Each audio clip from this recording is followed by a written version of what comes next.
ప్రకృతి కొత్తగా మారే కాలమే ఉగాది. పిల్లల నవ్వులు పండుగకి మరింత అందం. ఉగాది రోజు ప్రత్యేక వంటలు చేస్తారు. ఈ రోజు చాలా ప్రత్యేకంగా అనిపిస్తోంది. ప్రతి సంవత్సరం మనం కొత్తగా అవునమ్మమ్మ. దీపం వెలిగితే ఆశలు కూడా వెలుగుతాయి. ఇంత అందమైన పండుగ నాకు మొదటిసారి. అందరికీ ఉగాది శుభాకాంక్షలు.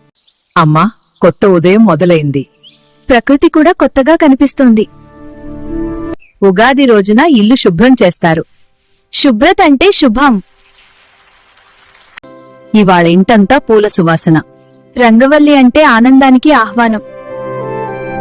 మామిడి ఆకులు శుభానికి చిహ్నం. ఇల్లు పండుగలా మారింది. చూడెంత అందంగా ఉంది. అవునమ్మమ్మ. ఇవాళ ప్రత్యేకమైన పచ్చడి. అవునా? ఇది చేదు రుచి, ఇది తీపి, ఇది పులుపు, ఇది కారం, ఇది ఉప్పు, ఇది వగరు, ఇది జీవితం లాంటిది. అవునమ్మమ్మ.